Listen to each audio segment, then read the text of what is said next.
તો સુરતના ભીમરાડમાં દિવાલ ધરાશય મામલે કાર્યવાહી કરવામાં આવી છે। બિલ્ડરની બેદરકારીથી આ દિવાલ ધરાશય થઈ હતી।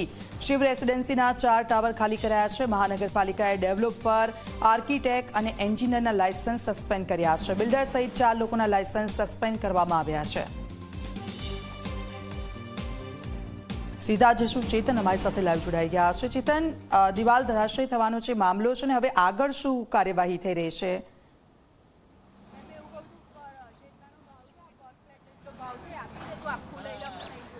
जी बिल्कुल थी सूरतना भीमराड विस्तार में आवेला शिव रेसिडेंसी जे प्रोटेक्शन वॉल है ते बिल्डरना वाके तूटी गई है। आप सीधा दृश्यों जोई सको छो। आखे आखी जे प्रोटेक्शन वॉल तूटवाना कारणे जे बिल्डिंगो है ते बिल्डिंगो ध्रुजी उठी हती। सूरत महानगरपालिकानी जे टीम है ते टीम घटना स्थळे आवी हती अने तात्कालिक धोरणे 4 जेटली जे बिल्डिंगो है ते खाली कराववामां आवता जे स्थानिक लोको है ते स्थानिक लोको हाल रस्ता पर आवी गया है। अपनी साथे महिला जोड़ाय छे।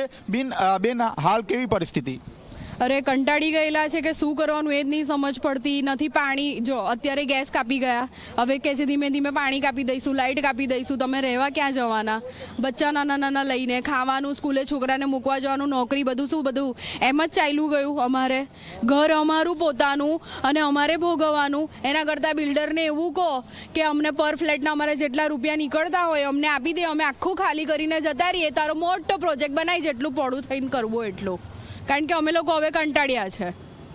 આ રહ્યું બે ત્રણ દિવસ આને છે ને ધીમે ધીમે બધું ઠંડુ પાડવું છે કે જેમ જેમ બધું બંધ થાય ને પછી આપણે બધું કરીએ એમ એમ બધાને પબ્લિકને એટલે બધું ખાલી ખાલી બંધ કરીને કઢાવવાનું ચાલુ કર્યું છે। બીજું કંઈ નહીં, ધક્કા મારીને કાઢવાનું। આ શું અમારી જગ્યા પર અમારા ઘરમાં અમને ધક્કા મારીને કાઢે એટલે શું કરવાનું અમારે?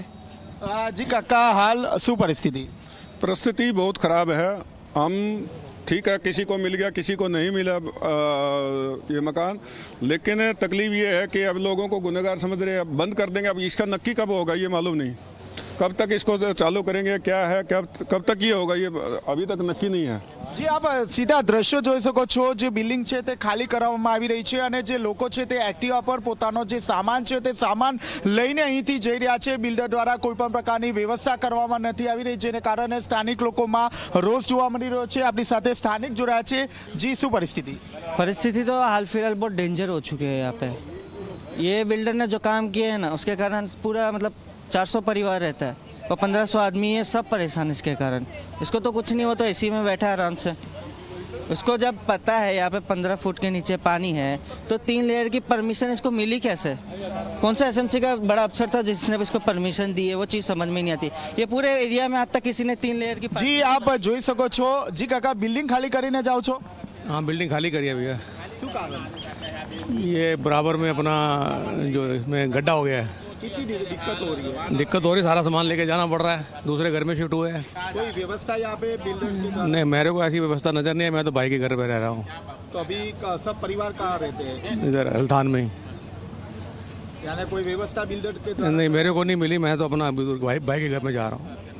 जी आप જોઈ શકો છો। હાલમાં જે સ્થાનિક લોકો છે તે પોતાનો સર સામાન સાથે અહીંથી જવા માટે મજબૂર બની રહ્યા છે। બિલ્ડર દ્વારા કોઈ પણ પ્રકારની જે વ્યવસ્થા છે તે વ્યવસ્થા ઊભી કરવામાં નથી આવી, જેને કારણે હાલ જે લોકો છે તે લોકોમાં રોષનું વાતાવરણ જોવા મળી રહ્યું છે। આપ જોઈ શકો છો જે દંપતી છે તે દંપતી પણ હાલ પોતાનો જે સર સામાન છે તે સર સામાન લઈને અહીંથી જઈ રહ્યા છે। આપણે તેમની સાથે વાતચીત કરીશું। જી બેન, શું પરિસ્થિતિ? भैया बहुत परेशानी वाली स्थिति हो गई है। परेशान हो रहे हैं, 3 दिन हो गए हैं, बार बार सामान लेने आ रहे हैं, इधर से उधर बहुत परेशानी वाला काम हो गया भैया। हाल कहाँ पे जा रहे हो आप? अपने भाई के घर जा रही हूँ भैया। आप कहाँ जा रहे हो आप? अपने भाई के घर न्यू सिटी लाइट। जी आप જોઈ રહ્યા છો જે રાહદારીઓ છે તે રાહદારીઓ પોતાનો જે સામાન છે તે સામાન લઈને પોતાના સંબંધીને ત્યાં જઈ રહ્યા છે। હું બીજી તરફના જે દ્રશ્યો છે તે બતાવવાનો પ્રયાસ કરીશ। આપ જોઈ શકો છો સપરિવાર જે લોકો છે તે લોકો અહીંથી જવા માટે મજબૂર બની રહ્યા છે। આપણે તેમની સાથે વાતચીત કરીશું। બેન, ક્યાં જઈ રહ્યા છો? જે આપ જોઈ રહ્યા છો હાલ એવી પરિસ્થિતિ છે કે જે લોકો છે તે લોકો બોલવા માટે અહીં તૈયાર નથી. બીજી તરફ હું આપને દ્રશ્યો બતાવવાનો પ્રયાસ કરીશ. જો લોકોનો જે મુખ્ય જે ગેટ છે તે ગેટ બંધ કરી દેવામાં આવ્યો છે અને સુરત મહાનગરપાલિકા દ્વારા અહીં જે નોટિસ છે તે નોટિસ અહીં લગાવી દેવામાં આવી છે.